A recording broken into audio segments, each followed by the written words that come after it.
ऊपर भी मोदी जी, नीचे भी मोदी जी, ऊपर भी मोदी जी, नीचे भी योगी जी, ऊपर भी मोदी जी, नीचे भी हेमंत बिस्व शर्मा जी, चारों तरफ महामानव की सरकार महोदया, महामानव की सरकार। वो तो अवतार भी कहते हैं अपने आप को। और इन्होंने कितना बड़ा पाप किया वो भी बता रहा हूं, पूरे देश को सुनना चाहिए कितना बड़ा पाप किया इन्होंने। पाकिस्तान की सीमा में गुजरात के अंदर अपने एक दोस्त को एनर्जी पार्क का ठेका देने के लिए, उसका फायदा पहुंचाने के लिए, उसका धंधा कराने के लिए दुनिया के अलग अलग हिस्सों में अगर इस देश की बैंकों को लूटने वाले चंद पूंजीपतियों को बिठाने का, मौज उड़वाने का अपराध अगर किसी ने किया है तो नरेंद्र मोदी की सरकार ने किया है।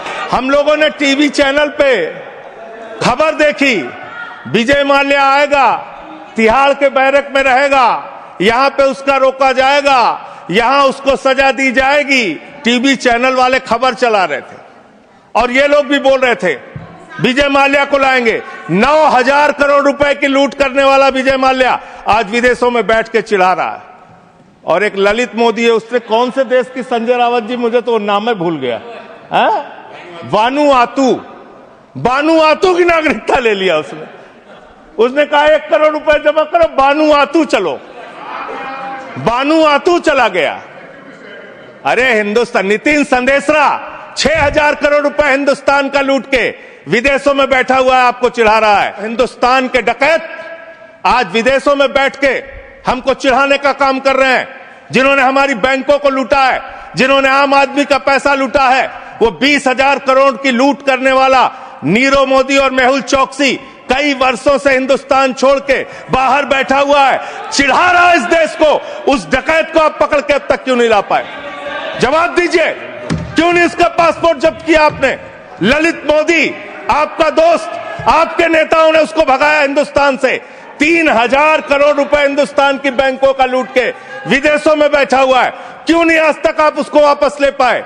विजय माल्या 9,000 करोड़ रुपए हिंदुस्तान का लूट के, हिंदुस्तान के बैंकों का लूट के, हिंदुस्तान के आम आदमी का पैसा लूट के 9,000 करोड़ रुपए विजय माल्या विदेशों में बैठा हुआ है, आपको चिढ़ाता रहता है। दुख और पीड़ा के साथ आपके साथ कह रहा हूं कि इन बेईमानों का, जिन्होंने हिंदुस्तान की जनता के बैंकों में डकैती डालने का काम किया, उनको आज विदेशों में बैठा के मौज करा रहे हैं ये लोग। और मेरा पासपोर्ट जब्त है, मेरा पासपोर्ट जब्त है। क्या मैं हिंदुस्तान का नागरिक नहीं? क्या मैं इस सर्वोच्च सदन का सदस्य नहीं? मैं मेंबर ऑफ पार्लियामेंट हूं, मेरा पासपोर्ट जब्त है। ऊपर भी मोदी जी, नीचे भी मोदी जी, ऊपर भी मोदी जी, नीचे भी योगी जी, ऊपर भी मोदी जी, नीचे भी हेमंत बिस्व शर्मा जी, चारों तरफ महामानव की सरकार महोदया, महामानव की सरकार। वो तो अवतार भी कहते हैं अपने आप को। और उस अवतार की सरकार में घुसपैठ हो जा रही है। 11 साल से हिंदुस्तान के अगर किसी कोने में अवैध घुसपैठिया है, अवैध रूप से कोई नागरिक रह रहा है, तो उसके लिए सीधे तौर पे भारतीय जनता पार्टी की सरकार और प्रधानमंत्री नरेंद्र मोदी जिम्मेदार है, कोई दूसरा जिम्मेदार नहीं है। बॉर्डर की सुरक्षा महोदया किसके पास है? बॉर्डर की सुरक्षा गृह मंत्रालय के पास है। बीएसएफ लगी हुई है वहां पे। चीन घुसपैठ कर रहा है, हम लोग चिल्लाते हैं, बोलते हैं, आपको उसके बारे में बोलने की फुर्सत नहीं। गलवान घाटी में हमारे 20 जवान शहीद हो गए, लेकिन शर्म आती है उस चीन के साथ आपने अपना व्यापार बढ़ाने का काम किया है, हिंदुस्तान का रुपया उन तक पहुंचाने का काम किया है। और बांग्लादेशी घुसपैठिया, आप नंबर नहीं बता पाते कितने भगाए आपने? आज बताइए कितने लोगों को आपने भगाया? खाली राजनीति करते हैं। अरे इससे ऊपर भी जाओ। और इन्होंने कितना बड़ा पाप किया वो भी बता रहा हूं, पूरे देश को सुनना चाहिए कितना बड़ा पाप किया इन्होंने। पंजाब के अंदर जो सीमा थी बीएसएफ के देखरेख में, उसको इन्होंने बढ़ा दिया, 50 किलोमीटर तक कर दिया। इसके साथ साथ इन्होंने tycoon profited after India relaxed border security rules for energy park.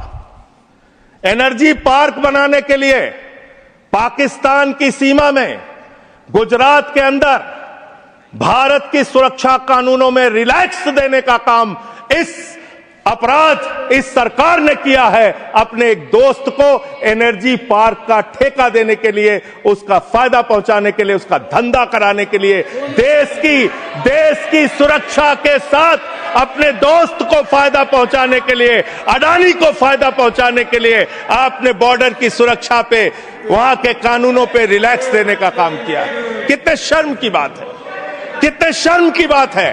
एक दोस्त के लिए देश की सुरक्षा के साथ आप समझौता करते हैं। आप बोलेंगे आप वो लोग हैं जिन्होंने हमारे भारत के नागरिकों का अपमान किया। अमेरिका ने 144 करोड़ की आबादी वाला हिंदुस्तान, दुनिया का सबसे बड़ा लोकतंत्र हिंदुस्तान, दुनिया में भारत की बात जब आती है तो राष्ट्रपिता महात्मा गांधी से हमारी पहचान, भारत की बात जब आती है तो गौतम बुद्ध से हमारी पहचान, बाबा साहब डॉक्टर भीमराव अंबेडकर के संविधान से हमारी पहचान। लेकिन मुझे शर्म आती है कि हमारे नागरिकों को अमेरिका ने हाथ में हथकड़ी, पैरों में बेड़ी बांध के हिंदुस्तान की धरती पे पहुंचाया और आपको शर्म नहीं आई। आप हंस रहे थे, आप मजाक उड़ा रहे थे हमारे नागरिकों का। फालतू की बातें मत करो, फालतू के बातें करना बंद करो। देश के अलग अलग दुनिया के अलग अलग हिस्सों में अगर इस देश की बैंकों को लूटने वाले चंद पूंजीपतियों को बिठाने का, मौज उड़वाने का अपराध अगर किसी ने किया है तो नरेंद्र मोदी की सरकार ने किया है, एनडीए की सरकार ने किया है, आप लोगों ने किया है। आपको बोलने का कोई अधिकार नहीं है। हम राष्ट्रभक्त थे, हैं और रहेंगे। आपसे किसी भी प्रमाण पत्र की जरूरत नहीं है। आप लोगों का इतिहास हिंदुस्तान की आजादी के आंदोलन में गद्दारी का इतिहास रहा है। बहुत बहुत धन्यवाद महोदय।